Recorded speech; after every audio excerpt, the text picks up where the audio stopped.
بسم الله الرحمن الرحيم السلام عليكم ورحمة الله وبركاته دعوة ليستيل هالكني وجوبجوك تي في جوبجوك راديو وأتنقل سعرتان لبضبة كلها سحفية تضبط كسته دعوة ليستيل وحنا كسوق قادنا خضبوا أنا أرجو إنه مهم متهاي ورباهين تا دلك وأنا حد العكية إنه تضبط كان دعوة ليستيل برنامج كلها سحفية وحنا كويجنا قرال كأنك وبسيد يدا يقولي بشكوين ك laga badbadiyo warbaahinta beejajka lagu daabaco iyo waliba ujeedooyinka laga leeyahay studio goobjoog waxa marti ugu ah Axmed Nuur Suudaan oo idaacado iyo telefishinada hore uga soo shaqeeyay minkana blog gaar ah oo isugu leeyahay wax ku qorta sidoo kalena website-yada qaarkood la shaqeeya Axmed ku soo dhawaad goobjoog TV waan ku soo dhaweynaynaa marka xiga waxaan arkaynaa in hadda website-yadu sidii hore aysan ahayn وهذا اللي سو جوري وشدد يرى إجران هذا اللي سو جوري لأنك براه برشة أو لو حيسين هاي قرالة وسدد وهذا سيدي وشقيين جيران هذا ومشقيان وهذا فرق يقول حياة سيدات وشقيان سيد مركز وشقيين جيران وعادة لو بقى جري يهذا اللينك اللي صار لقى فيسبوك تويتر كله صار لقى كده راعي بل سويا سوق وسدد صومالي نرت أداء ما استوى وكله هاي مركز لقى هذا وبسيدة يمتقنا warbaahinta digitalka ah aad ay isugu xiran yihiin baraha bulshada internetka ayaana waxa u maran yahay mid koowaad saacidaya xilli hore waxa jirtay website la qori jiray laakiin is jirin in link lagu shargalayo website ama YouTube ama taqaana Facebook ama Twitter oo kale laakiin hadda waxa la bartay in linkiga ilaa iyo 5 Facebook ama intaas kuna group ama intaas kuna page ku shargalay karto si akhristayaal iyo daawadayaal badan oo hesho taasina waxay saaciday taqaana in asxaab badan taqaana ku soo booqato warkaadii la akhristo in badan ay gaarto markaas dhacday qortay ama wixii markaas ku faafiday website-kaada ama baraha bulshada sida website iyo waliba waxa jira sidoo kale website gaar ah oo loo leeyahay oo sida website-dan WordPress ko kale aan ahayn la yiraahdo blogs ko kale oo mataqaana si free loo isticmaalo dhalinyarada ama mataqaana saxafiyiinta waxyaabaha gooniga ay u isticmaalaan marka wax badan ayaa iska bedelay warbaahintii hore iyo warbaahinta hadda gaar ahaan mid qoraalka ay digitalka ba intaba waxaan ognahay in warbaahintii hore waqti badan ay qaadan jirtay in war la qoro bisna la daabaco ay dadka si degdeg ah u gaarto laakiin hadda waxaan arkaynaa warbaahintii markii la qoray isla markiiba waxa laga yaabaa in si degdeg ay u gaarto kumanaan qof بري برشة لو ترتاح بري برشة لو ترتاح جريسة جوجا موبايلكيسي عشان كده لو جينا موبايلكيسي ugu tagay fadhigiisa ugu tagay meel kasta qofka soo jooga dadkii wax wada isticmaalaan moobiiladan gacanta oo internetkana markaas qof kasta internet heli kara si degdeg ayuu ku arki karaa warkiina si fudud ku faafiyaa sidii hore si ka doon ku faafiyaa aad kumanaan qof ayuu gaari karaa daqiiqada yar waxa aad culays ugu weyn dunida ka taagan yahay wararka beenta baraha bulshada lagu faafiyo hadda warbaahinta marka la eego raadiyaha in hadda been la sheegay aad u yartahay hadii been la sheegana beentaas ugu waa laga daba yimaadaa ama hala saxo ama si gooniya dadkii beenta sheegay laba tilmaameysado TV-da sidoo kale waa ay ka sii yar yihiin marka la eego wararka been abuurka marka laakiin website-yada waxaad moodaa in aysan lahayn cid xadid ah oo ay aad uga badbadiyaan maxaa ku reebay website-yada sheekada noocaas ah horta maadaama meel xafiis ay lahayn loogu tago waxa saaciday waxyaabahaas faraha badan saaciday oo qaarkood banaanka laga soo qorayo horta waxaa jirta cilad haysata mataqaana dalka ama guud ahaan saxafiyiinta dalka ka howlgalo dhan maadaama dalkii burbur uu jiray oo sharciyada dalka iyo waxyaabaha mataqaana nidaamaadkii aan la ilaalinaynin dhibaato kale si jirto dalka waxa dhibaato ku haya wararka dacaayada iyo been abuurka lagu faafinayo baraha bulshada waa sheeko aad ka qortay ka hor article ka sameysay oo jirta beenta iyo sidee marka artays ugu dhalatay xaaladda jirta waxay tahay in mataqaana website-yada si fudud ku heli karaan dhalinyarada saxafiyiinta ama qof hal ahaado ama asagoo hal ahaado ma lahan xafiis gooniyo lagu hagaago qof kasta telefonkiisa ayuu ka geli karaa ama computerkiisa ku geli karaa marka qofka dhacdo uu arko ayuu si degdeg ku soo gali karaa website-ka taasina waxay keeni kartaa in kumanaan qof ay ku gaarto maadaama website-ka uu ku xiran yahay kumanaan bulshada ah marka waxaa jirta in markii war la qorayo ama war la post gareynayo ama idaacad ha ahaato ama telefishin ha ahaato ama website ha ahaato ama Facebook ha ahaato waxaasana qofka mas'uuliyad ah kow inuu hubiyo mataqaana wax uu qaadanayo inay wax war ah ama wax mataqaana oo bulsho u gudbi karo waxay wax run ah oo xaqiiqda taaban kara waxayna wax effect isa ka soo laabi karin oo dhibaato wariya u keeni kara ama bulshada kale aan wariya u keeni karin dhibaato u keeni karin marka waxaa jira fudayd ah wariyaashii markii warkiiba oo helo wax la yiraahdo copy paste ayaa jira dhacdaa qof soo qoraa isagoo dabagal iyo mataqaana xaqiiq ku sameeyay koobi isu leeyahay kiisa iyo baast ku leeyahay kumanaan qof ku xiran marka saas ku gaaraysa dhibaatada ku sii faafaysa marka dhibaato weyn ayay ku haysaa dalka guud ahaan saxaafadda wararka been abuurka ah iyo mataqaana dacaayada lagu faafinayo baraha bulshada internetka hadda waxaad moodaa in ay soo baxayaan markaad bil joogtid waxaad arkaysaa bar cusub oo Facebook ah oo website uu ku xiran yahay oo loogu talagalay in si gooniya warar loogu fidsado iyo bar kale oo isla iyadoo kale ah oo ka soo horjeedo dhinaca kale ah marka maxaa ka dhigay targetka koowaad ka dhigay in baraha bulshada iyo website-yada iminka lagu dagaalamo maxaa ahmiyadda koowaad ka dhigay oo TV-yadii iyo raadiyaashii aysan dagaalka noocaas ku jirin maxaa barnaamijka horta warbaahinta digitalka hadda warbaahintii hore ee traditionalka iyo tan digitalka farqi weyn u dhaxeeya hadda waxaa moodaa in warbaahinta ama raadiyaha ama TV-ga laga sii guuri rabo baraha bulshada loo guuri rabo dabcan waa arna warbaahinta caalamka oo dhan waxay ku xiran yihiin internetka baraha bulshada ku xiran yihiin haddana dhibaatada jirta waxa ay tahay website-yada aad ay u bateen oo aad ay mataqaana u faafeen mid kastana waxa ku xiran kumanaan kun waxa laga yaabaa in boqolaal kun oo qof oo macaamiil inay ku xiran yihiin website-ka marka dhibaatada jirta waxay tahay qofkii asagoon fiirinin dadka ku xiran dhibka gaari kara oo fiirinin mataqaana waxyaabaha uga imaan kara asaga sumcadiisa iyo sharafkiisa uga imaan kara tan uga imaan karta saxaafad ahaan ama ka wariye ahaan dhibka kasoo gaari kara asagoon fiirinin oo gelinaya asagoo fiirinaya macnaha inta akhristay warkan ama inta soo daawatay ama website-kan inta magaciisa akhristay maanta ama aragtay Axmed see looga macaashaa haddii dad badan ay akhristaan sidee looga faa'iidaystaa horta in warbaahinta mataqaana ama digitalka dhinacan website-yada ama mataqaana warbaahintan baraha bulshada lacag laga sameeyo hadda dhow ayaa Soomaaliya ugu horeysay oo dadku way ku yar yihiin hadda YouTube oo kale website-ka lacag ayaa laga sameeyaa website-ka kale lacag waxa looga sameeyaa warkan maanta akhrisatay lacag ayaa laga helayaa haddii warka website-kan saaran qof kale uu qaato warkaas oo website kale la sii geliyo lacag kale ayuu ka sii helayaa qofka isla website-ki haddii website-ka la koobiyeesto qof kale uu qaataa lacag qofka lacagta adiga ku soo laabanaysa ma qayb kamid ah way ku soo laabanaysaa waxaa jira laakiin waxa la yiraahdo copyright haddii marka ku saaran yahay copyright ku saaran yahay warkaas waxa laga yaabaa batata in laga joojiyo website-ka oo laga xiro ama uu saqaado karin ama kale tirada monetize lagu sameeyo waxa jirto kaleeto dad xadida website-yada oo kaleeto oo aan ogolaanin in la koobiysto oo qof kale uu sal koobiysto in la ogolaansho ka helo ama qofkii warkaas caadi ugu dira maahan marka dad badan baraha bulshada markay arkaan iyo website-yada wax lagu qoraayo iyo YouTube-yada waxa ka socda sheekana ay tacaadiyan hadda saadayso kale dad badan ay qabaan waa in loo soo guurayo baraha bulshada oo laga soo tagayo maaragtay traditionalki ama warbaahin dhaqameedkii oo la isku macna baraha bulshada waxa leeyahay marka la arko sida xaaladdu socoto beenta wareegaysa gabadha qaawan ama wiilka qaawan oo maaragtay ku jira meel loo xiisi karo ma in loo soo guuro waxay noqonaysaa in traditionalka ama wixii maaragtay qadiim iyo hore in la iska diibaysto horta meel soo xiisa ma tahay horta marka si loo fiiriyo dhibaato badan ayaa ka jirta oo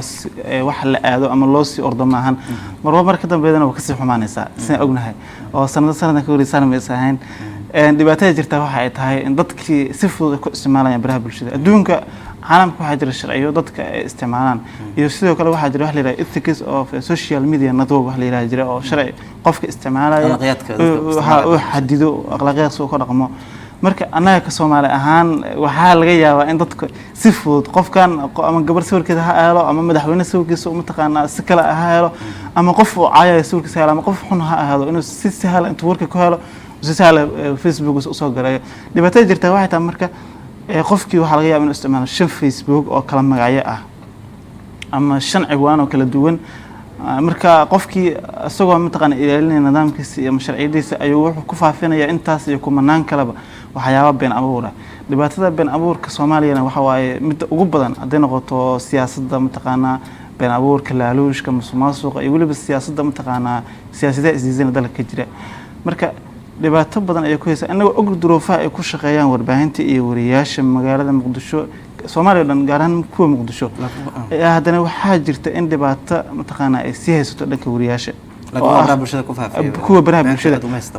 waxa waaye macna wariyaasha dhan ma wada ahaan wariyaha laga yaabaa markuu mataqaana xaruntiisa warbaahinta ka shaqeynaayo inuu yahay wariye sumcaddii iyo wixii ku shaqeynaayo laakiin bariis bulshada gaarka inuu kusoo gudbinayo fikir ka duwan kuwii warbaahinta uga shaqeynaya ama ka wari ahaan laga rabay magaciisa isticmaalo ma kala isticmaalo laakiin waxaa muhiim ah in wariyaha markuu mataqaana wariyaha inuu ilaaliyo astaantiisa iyo sharaftiisa iyo magaca mataqaana uu ilaaliyo waxyaabaha oo mataqaana anshaxa saxaafadda reebisana inuu ka reebtoonaado hadda marka wadada lagu socdo marka eegto Axmedow misladahay way ka soo wanaagsanaa doontaa isticmaalka baraha bulshada maxaa muuqda wallahi haddii aan la helin wax xakameeyo ama shuruuc ah ama mataqaana waxyaabo kale xakameeya waxa ila tahay in sanad ka dambeeyo ka sii badanayo hadda waxa arnaan si leef loo soo galayo Facebook soo qofka surub uu noqon karo ama meesha uu joogi karo waxyaabo akhlaaqiyadka ama diinta aan ku wanaagsaneyn ama anshaxa Soomaalida aan ku wanaagsaneyn iyo kan dhaqanka midna aan ku wanaagsaneyn ay qofka sameynaya sawirado kale la soo gelinayo hadda waxa jirta isticmaalka hadda blogyada oo kaleeto way Soomaaliya waa leedahay adduunka aad loo isticmaalaa wariyaasha ay isticmaalaan iyo dadka siyaasiyiinta iyo dad kale wax qora Soomaaliya hadda waxa moodaa in la isticmaalayo blogyada laakiin dad yar ay isticmaalaan blogyada oo aad loogu badnay hadda adiga waa leedahay oo kaleeto Sudan Post leedahay waxa qorta marka mana muuqato marka dhiirigelin badan oo hadda dadka blogyada ay leeyihiin inkastoo blog lagu talagalay qofka aragtidiisa iyo ra'yigiisa wax soo blogyada dhalinyarada maadsalaan hadda adigu maxaad qortaa blogga aniga bloggiga iyo sidoo kale blogyo kale aniga aan leeyahay hal blog aan leeyahay oo Sudan Post la yiraahdo iyo mataqaana bariga bulshada nooc kasta ha ahaadaan waa leeyahay laakiin waxaan aan ku qoray waxay yihiin aniga aragtidayda oo qof mataqaana aan ku dhaliilaayo ama wax aan ku dhaliilaayo midna kuma qoro kaliya laakiin waxaan ku qoraa wararka marka saameynta leh arrimaha bulshada ah inkastoo warar badan ay dalka ka jiraan laakiin warka kasta mataqaana dhibaato ay ku keeni karaa sababtoo ah dalka dhibaatada ka jirta waxay tahay qaraxyada siyaasadda iyo waxyaabahaas kale to aniga waxyaabo aan xoog saarama marka aan qorayo sababtoo waxaan ogahay in dhibaatada taagan ay yihiin kuwa soo taagnaa jira laakiin hadda loo baahan yahay in dadkii bulshadii wax arkay jirtay ama dhibaatada dhigooda ku soo dhici jirtay in wax ka badan wixii loo sheego ama wax ka badan wixii ay arkaan marka taas waxay keentay in aniga wararka aan qorayo inaan noqdo warar yar oo mataqaana kooban oo aan badnayn tusaale ahaan 2 paragraph ama 3 paragraph oo kale to bloggiga ku qoro ama page-ka Facebook aan ku qorato oo ah arrimaha bulshada wax ku saay ama markaas news caadiya ah oo wax mataqaana aan lahayn effectiya marka dadka blogyada dadka badan way isticmaalaan siyaasiyiinta kale wariyaasha badan way isticmaalaan laakiin waxay u isticmaalaan in aragtiyadooda ay ku qortaan ama mataqaana waxyaabaha markaas ayagu ay ka hadli rabaan oo qofka taariikhdiisa ama mataqaana sheekooyinka oo markaas soo ku dhacay ama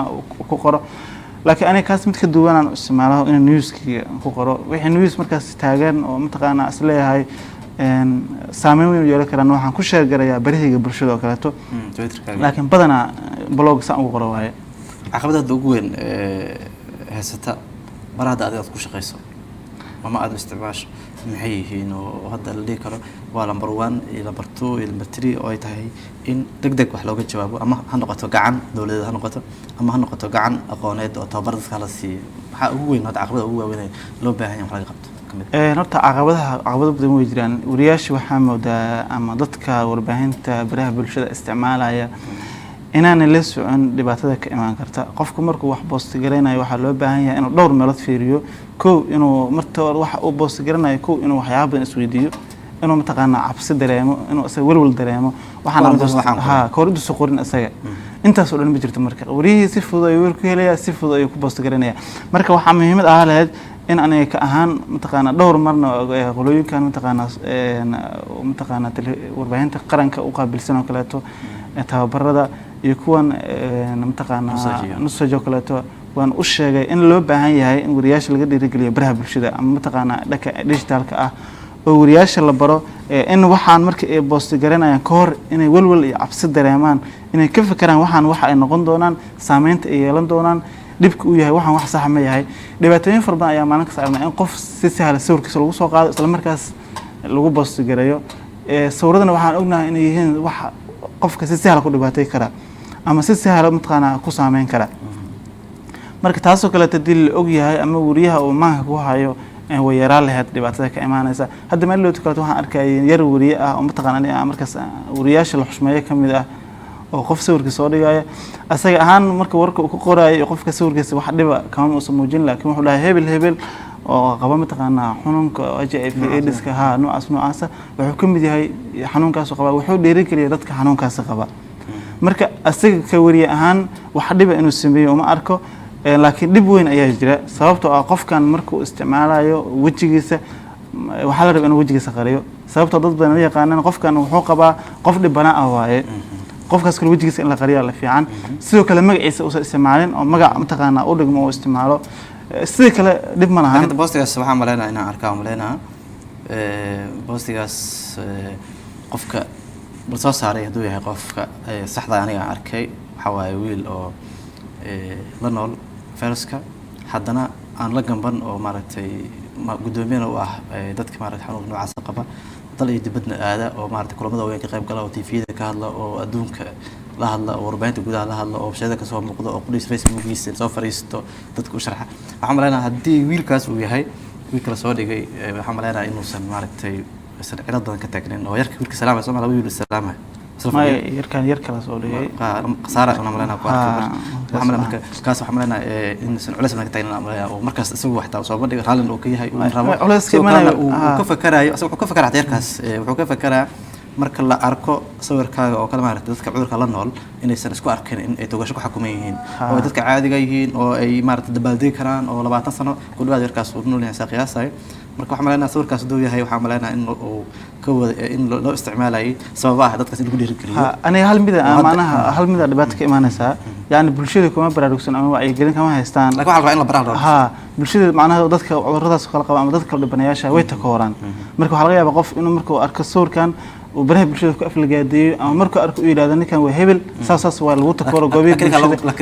bulshada laakiin dhibaatadaas ka imanaysa maan dib kale Saciid lama galbado waliba wuxuu rabaa inuu uu problemka noocaas oo banaanka soo saaro rabaa oo lagu macnaha baraha bulshada wax lagu dhaho oo lagu arko oo cid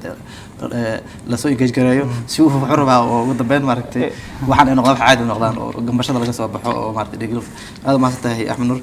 fursada ka waran hadda fursada loo haysto in hadda waxaan la sixi karo faraha badan oo maaragtay maalin kasta imaanayo culayska taagan beenta la faafinayo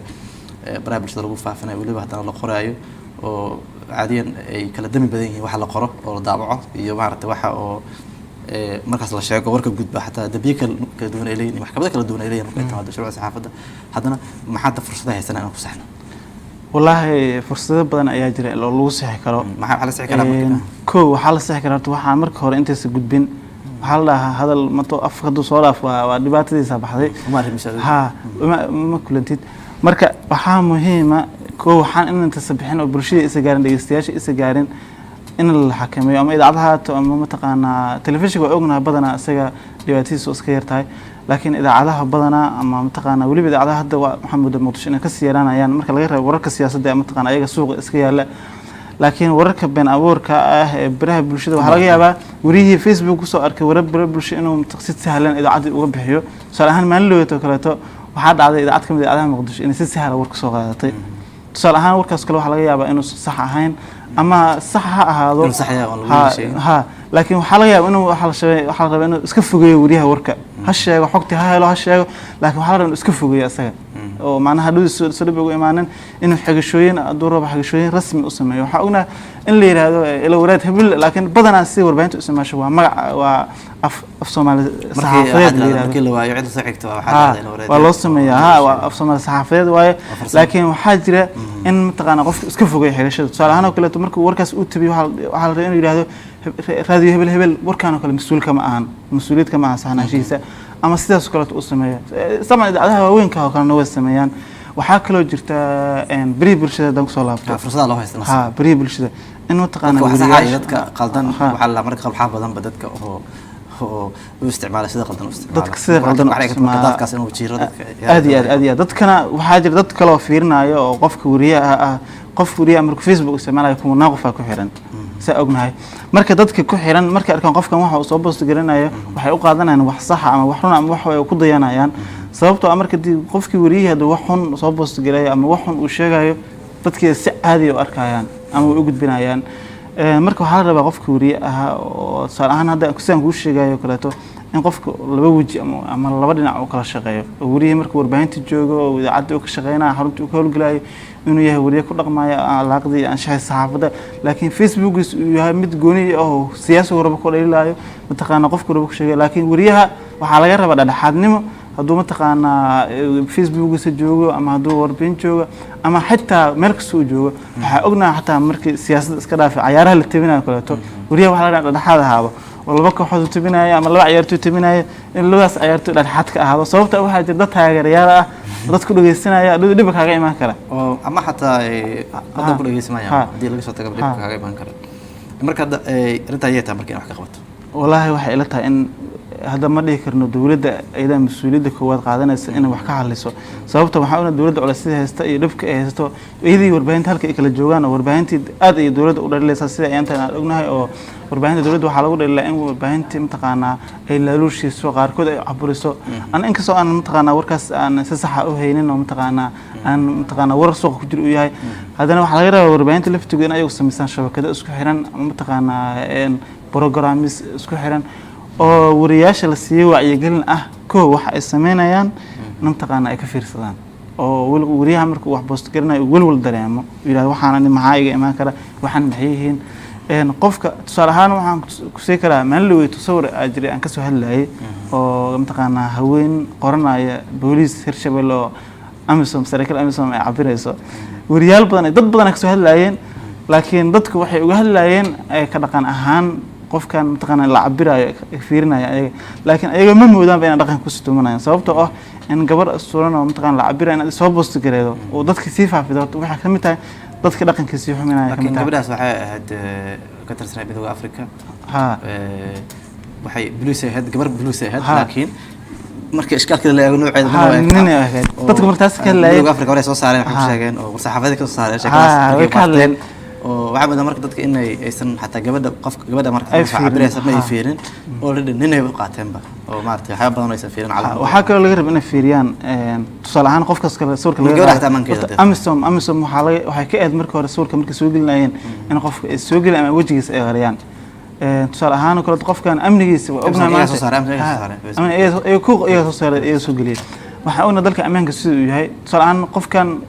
waaba la aqoonsaday isla markaas sawirka meelo badan uu gaaray qofkaas marka ammaankiisa khatar ku jira waxaa laga yaabaa bulshadii qof kasta oo arka wuxuu leeyahay bilaayay saas waayo leeyahay sargaal ama diyaarna qorisiin marka ayagoo qofkii dadkii khatar ku jiraan ama khatar kale la sii geliyay waxay ahayd marka Amazon waxay ka jawaabtay waxay tiri dadka yeesoo u fahmeen in uu cabirayay ana gabar ahayd laakiin ammaankeed kama isaf garan qofkaas taasina muhiimad qofka waxa la siirna shakhsiyadiisa iyo ammaankiisa ayaa koo ah in la dhowro sidoo kale waxaana maalin kasta in la soo gelinayo mataqaan dad oo dhimir kale oo kaleeto asturnayn suurada dadka lagu soo geliyo oo yiraahdo heblaha sama waa jiranta sana ma fiicna qofkaas wajigiisa سلام اللي ذكرته يرشيقه ومتقنا عادي حالد مركز واسترنين اي دك ستوس سوقين قاره فيديو كسودوبي قاره لا فيسوقين كاس كله ممنوع واي waxyaabo aan wanaagsaneyn qofkan qofku jira kara laakiin mutaqana la isticmaalo suuqis ma fiicno caruurta kale taa kamida dadka yararka oo dad 15 ka yar fasaxa loo yeesin in sawirada la isticmaalo mutaqana ma fiicno tusaale yar aan ku siinaa sanadkii 1993 abaartii ka dhacday Suudaan waxaa jiray wariye koonfur Afrikaan la yiraahdo Kevin Kerer wuxuu sawiray caruur yar oo markaas aan ku qiyaasay 2 sano ma gaarin laakiin dhibaato duruuf ay ka muuqato oo hore u dhacay wajiga ciid u yaar laakiin aan weel naf bixin gadalkiisuna uu taagan yahay mataqaana dafo rabta markuu yarkaasi inuu cuno marka sawirka uu qaaday marka asaga sawirkan wuxuu qorayay xarunta qaramada midoobay ee Suudaan iyo wuxuu jiray talaabooyin yar asaga marka bulshada caalamka waxa ku dhiirigelinaya dhibaatada jirta ayuu tusayay caalamkan uu soo gurbaday dad badan ay ka dhidiyay laakiin kadib waxa dhacday in wariye la dacweeyo hay'adda xuquuqda aadanaha ay dacweysay ilaahay yarkaan wuxuu ku daawaday wiil caruur ku daawada qatar oo ku daawaday wariye in la dacweeyo ay keentay marka dhibaatadaas way jirtaa marka qofkan oo hadda qof biyo ku hafanayo kale inaad sawir la gasho ama soo sawirto oo Facebook soo dhigto ama ma wanaagsan qof meedo kale marka qarxiyada oo kale dhibaato fara badan ayaa ka jirta waxa laga yaabaa in qof qarxay oo mataqaana la qarxiyo dhibaato ay ka muuqato in la soo galiyo baraha bulshada ama video laga soo duubo xataa oo leef marka qaar la soo gal taas dhibaato ay ku tahay dadkii dhan dhibaato ay ku tahay waa ka naxayaan dadkii ehelkiisii markay arkaan waa ka sidarantaa marka taas oo kale muhiim waaye in wariyaasha laga wacyi geliyo hadda waxaan moodaa in mataqaana laga soo horonanayo waagi hore waxaan arki jirnay in warbaahinta qaranka iyo warbaahinta dhan qarax meel ka dhacay leef laga soo wada galo hadda baryahan u sii yaranayaan inkastoo dowladda lagu dhalaa leeyahay wariyaasha qaarkood leeyihiin dowladda waxay noo diiday inaan qaraxyada duubano laakiin ma ahan in mataqaana dowladda lagu dhaleelo oo qaraxyada iyo waxaas sababtoo ah wariyaha laftiisa dhibaato u keeni karta waxaa arna wariye kasta wuxuu leeyahay degdeg ku gaar meeshaan degdegina dhibaato u keeni karaa meeshii oo dhibaato ay ka dhici karta sawirradii la soo geliyay bariyaha bulshada fiidiyoogii na dhibaato ay kasii keeni karaan marka waa tahay aada u mahadsan tahay axmed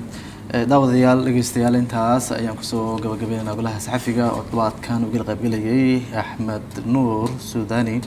oo ah saxafi madax bannaan oo websaydyo iyo blog isagu leeyahay wararka ku qora horena ugu soo shaqeeyay qaar kamid warbaahinta dalka aada u mahadsan yahay waxaa idiin soo gudbinayay barnaamijkan daawadayaal dhegeystayaal anigoo ah axmed al xuseen intaanu barnaamij kala mida mar kale dib u kulmi doono waxaan leenahay sidaa iyo nabadgelyo